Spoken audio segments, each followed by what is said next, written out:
오늘부터 우리는 3주 동안 인자는 안식일에도 주인이라는 제목을 가지고 함께 말씀을 상고하도록 하겠습니다. 혹시 이런 카피 기억하실는지 모르겠습니다. 열심히 일한 당신 떠나라. 열심히 일한 당신 떠나라. 아주 10여 년 전 이상의 오래전에 유명했던 광고 카피였습니다. 이 광고 카피를 대부분의 사람들이 기억하고 또 공감할 것입니다. 왜 그럴까요? 열심히 일한 사람들의 마음을 대변해 주고 또 그들이 어떤 생각을 가지고 어떤 욕망을 가지고 있는지를 잘 표현해 주는 광고 카피이기 때문에 그렇습니다. 이 말은 피곤해 지친 현대인들이 보너스를 주겠다는 사장님 목소리보다 가장 듣고 싶어 하는 말일 것이다라고 이렇게 추정할 수도 있을 것 같습니다. 월화수목 금금금이란 말이 있습니다. 주 5일제가 시행됐음에도 불구하고 여전히 주말에도 평일처럼 일하는 직장인들의 현실을 빗댄 슬픈 말이라고 할 수가 있겠죠. 우리는 의식하지 못하는 사이에 오랜 시간 동안 장시간 노동에 시달리고 있습니다.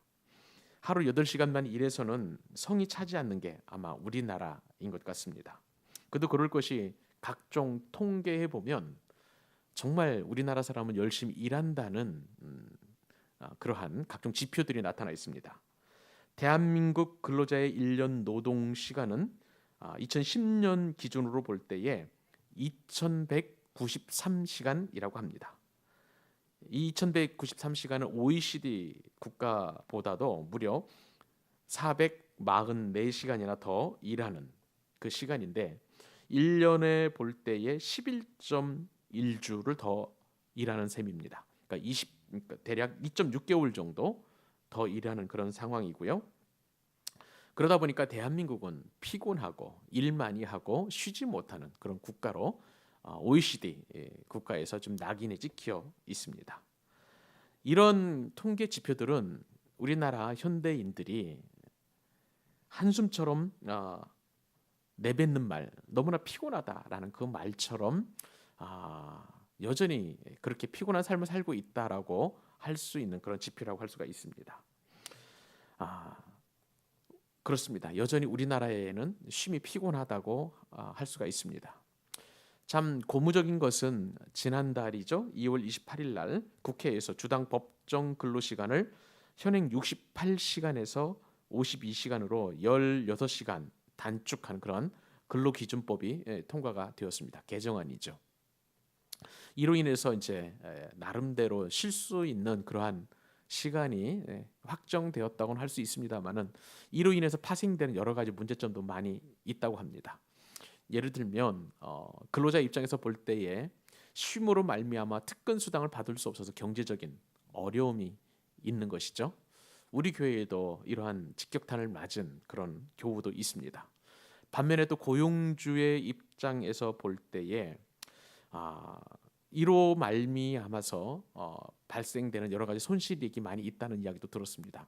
참 어떤 것이 우리에게 유익한지 참 여러 가지 또 생각을 하게 하고 또 상반된 입장이 없지 않아 있는 것은 사실이지만 그러나 우리나라 사람들이 많은 일을 하고 그렇기 때문에 육체적으로 많이 지쳐 있고 피곤해 있다는 것은 누구나 인정하는 사실이라고 할 수가 있습니다. 오늘 이처럼 쉼에 대해서 먼저 이야기를 하는 것은 성경은 안식을 하나님의 속성으로 간주하고 있기 때문에 그렇습니다. 하나님께서 천지 창조를 하신 뒤에 몇일째 쉬셨습니까? 1일째, 7째 날에 쉬셨다고 성경은 기록하고 있습니다. 하나님께서 창조주 하나님께서도 쉬신 것처럼 하나님께서 사랑하시는 믿음의 백성들도 쉼을 통해서 창조와 회복의 의미를 삶 속에 되새기면서 하나님을 닮아갈 수 있기 때문에 믿음의 백성들도 쉼이 필요한 것은 사실입니다. 십계명에도 하나님께서는 분명하게 하나님의 백성들에게 쉼을 강조하셨습니다. 십계명 가운데 바로 제4계명이 안식일을 거룩하게 지키라라는 계명을 우리에게 주신 것은 우리에게 시사하는 바가 크다고 할 수가 있겠습니다. 이 쉼의 대상은 안식의 대상은 개인과 가족은 물론이고 그 가족 공동체에 소속한 짐승 그리고 종들도 쉼을 허락할 만큼 이 안식일의 계명은 매우 포괄적이었고 또 많은 사람들이나 혹은 짐승들에 이르기까지 포함한다고 할 때에 굉장히 그 명령의 범위는 크다고 할 수가 있을 것입니다. 이처럼 살아있는 생물뿐만 아니라 무생물인 토지 역시도 하나님께서는 쉼을 말씀하셨습니다. 토지도 일정 기간 경작한 후에는 휴경을 통해서 안식의 규례를 적용받게 되었습니다. 희년이라는 사상도 바로 일어난 하나님의 쉼을 바탕으로 해서 이스라엘 백성들에게 주어진 규례요 율법이라고 할 수가 있는 것입니다. 이처럼 성경에서 안식이라는 것은 안식년과 희년 등의 그 제도로 심화되면서 쉼이야말로 생명 본연의 가치이고 또한 인간을 포함한 모든 자연계의 질서를 유지하는 것임을 하나님께서는 명백하게 율법을 통해서 이스라엘 백성들에게 가르치고 교훈하셨던 것입니다. 그런데 예수님 시대에 들어서면 종교 지도자들, 특별히 바리새인들 그리고 또 사두개인들, 서기관들과 같은 이 종교 지도자들은 이러한 하나님의 선하신 뜻을 담은 율법을 안식일 규례라는 무거운 의무로 만들어 버렸습니다. 쉼을 주시고 또 그 쉼을 통해서 회복을 경험케 하시는 하나님의 뜻은 온데간데 없이 사라져 버리고 안식일을 지키라라는 무거운 율법의 짐만 이스라엘 백성들에게 짊어지게 함으로 말미암아 그들의 안식일은 쉼이 아닌 또 하나의 무거운 짐을 지어야만 하는, 마음의 부담감을 가져야만 하는 그런 어려움이 있었던 것이죠. 그리고 그것을 지키지 않을 경우에 이 종교 지도자들은 구원에서 제외된다라고 그렇게 가르쳤습니다. 그래서 예수님께서는 바리새인들을 향해서 인간이 안식일을 존재하는 것이 아니라 안식일이 인간을 위해 존재하는 것이라고 단언하게 선언하셨습니다. 하나님의 참된 쉼과 그리고 참된 안식을 주신 그 이유를 주님은 이 땅에 오셔서 하나님 나라를 선포하시면서 강력하게 회복하신 것이라고 할 수가 있는 것이죠. 창조 이래 수천 년 동안 지켜온 안식일 규례가 이처럼 예수님에 의해서 종교 지도자들에게 도전으로 다가갔습니다. 종교 지도자들의 입장에서 볼 때에 그리고 수천 년 동안 그들이 만들어 놓은 이 규례에 볼 때에 예수님의 이러한 말씀은 과연 타당한 것일까? 놀랍게도 율법을 가르치는 지도자들의 입장에서 보면 예수님의 이 말씀은 율법을 어기게 하는 것으로서 예수님의 그런 가르침과 교훈은 바리새인들 입장에서 볼 때는 눈에 가시와도 같은 그러한 교훈이었던 것을 볼 수가 있습니다. 오늘 말씀에도 바로 이러한 논쟁이 들어가 있는 것을 볼 수가 있습니다. 우리는 주님께서 말씀하신 이 안식일 규례로 말미암아 왜 종교 지도자들과 그리고 그때 당시에 이스라엘 백성들을 도전하셨는지 말씀을 깊이 묵상해 보면서 살펴볼 필요가 있는 것입니다. 오늘 본문은 마가가 기록한 예수님께서 바리새인들과 벌인 5가지 논쟁 가운데에 네 번째에 해당하는 그러한 논쟁이라고 할 수가 있습니다. 사실은 이 논쟁은요, 이 안식일 논쟁은 우리가 지난주까지 살펴본 금식 논쟁보다 더 심각한 논쟁이었습니다. 왜냐하면 안식일은 할례와 더불어서 이스라엘의 특권 의식과 그다음에 선민 사상의 핵심적인 상징이기 때문에 유대인들이 볼 때에, 특별히 이 바리새인들이 볼 때에 이 안식일 규례를 폐쇄하고 약화시키려는 예수님의 가르침은 그들에게 상당한 권위에 대한 도전으로 받아들일 수밖에 없었던 것입니다. 그도 그럴 것이 5,000년 유대인의 역사의 정신적 지주라고 할 수 있는 탈무드라는 그런 구전 율법이 있는데, 이 탈무드에 따르면 유대 민족이 안식일을 지켜온 것이라기보다는 안식일이 유대인을 지켜온 것이라고 말할 정도로 그들에게 있어서 이 안식일 사상은 매우 상당히 중요한 특권 의식이자 그들 나름대로 선민 사상을 확연하게 드러나는 그러한 율법이라고 보았습니다. 그런데 이 논쟁, 특별히 안식일 논쟁의 발단은 오늘 본문에 따르면 제자들로부터 시작된다는 것을 우리가 말씀을 통해서 알게 됩니다.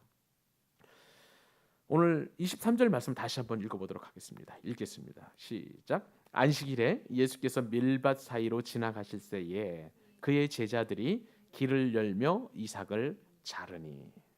자, 이 말씀에 따르면 주님과 제자들이 회당으로 행로를 잡았는데 마침 길이 밀밭 사이에 놓여 있었습니다. 앞서 가던 제자들이 길을 열면서 이제 밀 이삭을 자르게 되었습니다. 사실 오늘 본문에는 그냥 단순하게 잘랐다라는 그런 표현이 있는데요. 오늘 본문과 병행하는 내용이 마태복음 12장 1절로 8절과 누가복음 6장 1절에서 5절 사이에 나타나 있습니다. 근데 이 마태복음과 그리고 누가복음 6장에는 그냥 밀밭 사이로 지나서 밀 이삭을 자른 것이 아니라 그들은 제자들이죠. 제자들은 밀 이삭을 잘라서 손으로 비벼서 먹었다라고 구체적으로 표현이 되어 있습니다. 뭐 요즘처럼 인심이 야박한 그런 시대에는 만약 이렇게 비벼 먹은 그러한 사건이 벌어지면 그것은 밀서리로 말미암아서 절도죄에 해당할 것입니다. 그러나 먹을 것이 귀한 그때 당시의 시절에는 밀 이삭을 비벼 먹는 행동은 그렇게 큰 문제가 되지 않는 그런 상황이었습니다. 누구라도 지나가다가 시장하면 이제 익은 보리 이삭을 훑어서 그래서 불어서 얼마든지 먹을 수 있는 그런 관용의 그런 시대였기 때문에 그렇습니다. 그리고 이것은 이런 정도의 행동은 모세의 율법에 이미 기록되어 있어서 그들에게는 죄의식을 가질 필요가 없는 그런 행동이었습니다. 신명기 23장 25절 말씀에 따르면 성경은 이렇게 기록하고 있습니다. 내 이웃의 곡식밭에 들어갈 때에는 네가 손으로 그 이삭을 따도 되느니라. 그러나 내 이웃의 곡식밭에 낫을 대지는 말지니라. 지나가다가 밀 이삭을 비벼 먹고 얼마든지 훑어서 입에 털어 넣을 수는 있지만 그러나 낫을 가지고 그 밀 이삭을 아예 잘라내는 것은 그것은 율법에서 금하는 일이었기 때문에 얼마든지 제자들의 그러한 행동은 용납되고 그리고 수용될 수 있을 만한 그러한 그 행동이었던 것입니다. 근데 문제가 한 가지 있었습니다. 제자들이 그렇게 밀 이삭을 비벼서 훑어 먹는 그날이 하필이면 안식일이었기 때문에 그렇습니다. 그것도 비난을 좋아하는 바리새인들이 보는 눈앞에서 그 일이 벌어지고 말았습니다. 그렇지 않아도 유대인들, 특별히 종교 지도자들 입장에서 보면 예수님과 그리고 예수님을 따르는 그런 사람들은 눈에 가시와도 같은 그런 존재들이었습니다. 그도 그럴 것이 말씀을 드린 대로 전통으로 고수해온 율법을 주님과 그리고 예수님을 따르는 사람들은 파격적인 행동으로 그 율법을 파괴해 버렸고 그리고 말씀으로 무용지물로 만들어 버렸기 때문에 그때 당시에 랍비에 대하여 그리고 바리새인들에 대하여 상당한 존경심을 갖고 있었던 일반 백성들의 그 생각들이 그리고 그들을 존중했던 백성들의 민심이 이반되는 것을 확연하게 느꼈고 이 바리새인들은 자신들의 기득권을 잃어버릴까 노심초사하고 있었던 상황에서 벌어진 사건이었던 것입니다. 그러므로 예수님에 대해서 이 바리새인들은 얼마나 불편한 마음을 가지고 있었겠습니까? 그래서 할 수만 있으면 좀 예수님의 빈틈을 찾기 위해서 혈안이 되어 있었었는데 자신들이 눈앞에 보는 그 상황 속에서 제자들이 안식일에 큰 실수를 해준 것이었기 때문에 종교 지도자들은 이 사건을 그냥 대충 넘겨버릴 수 없었던 것입니다. 그래서 그들은 예수님과 제자들을 단일체로 여기고 그리고 제자들의 실수를 통해서 예수님의 반응을 떠보려는 그러한 질문을 하고 있는 것입니다. 그 질문이 바로 24절 말씀입니다. 같이 한번 읽어보겠습니다. 시작. 바리새인들이 예수께 말하되 보시오 저들이 어찌하여 안식일에 하지 못할 일을 하나이까. 참 바리새인들 입장에서 보면 이 제자들의 행동이 너무나 고마운 것이죠. 이제 건수를 잡은 것입니다. 말하자면.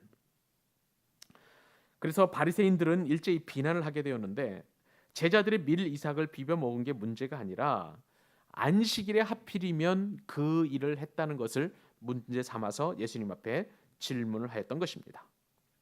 사실 유대 전통에 따르면 안식일에는 하지 말아야 될, 금지해야 할 39가지 일들이 있었습니다.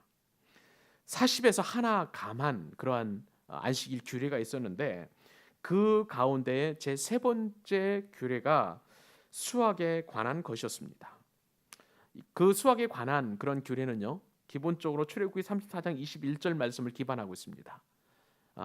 출애굽기 34장 21절 말씀에 따르면 엿새 동안 일하고 일곱째 날에는 쉴지니 밭 깔 때나 거둘 때에도 쉴지라라는 그 말씀을 이 유대인들을, 특별히 종교 지도자들은 확대해서 새로운 안식일 규례로 만든 것인데, 그것이 세 번째라는 것이죠. 그만큼 이 안식일 규례는 그들이 얼마나 중요하고 그 다음에 심각하게 생각하고 있는지를 가늠해 볼 수 있는 그런 규례였던 것입니다.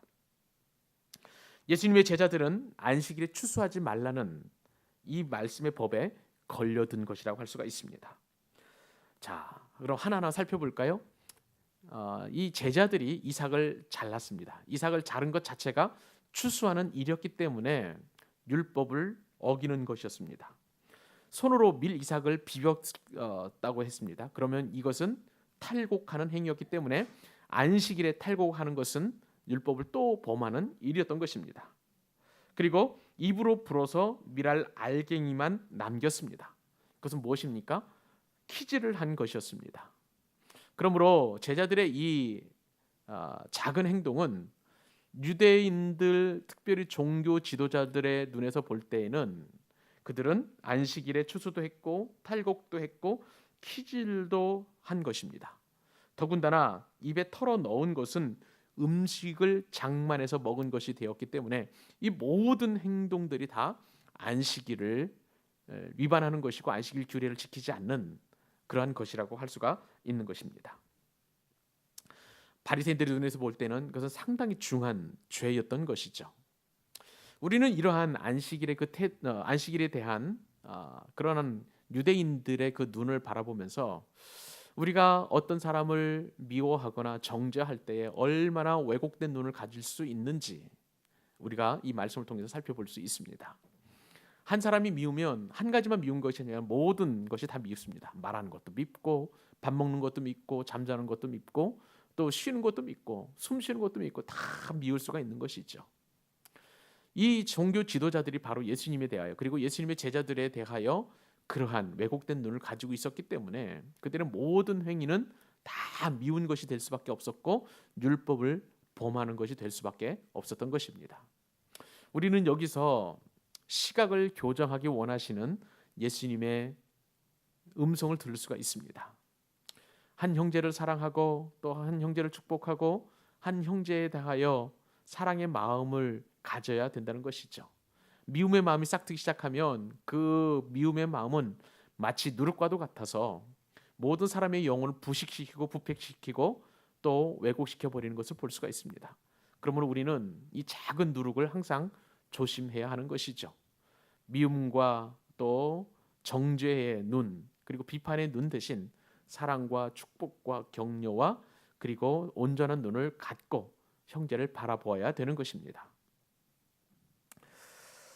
이러한 유대인들의 유별난 안식일 율법은 오늘날에도 그대로 통용이 되고 있습니다.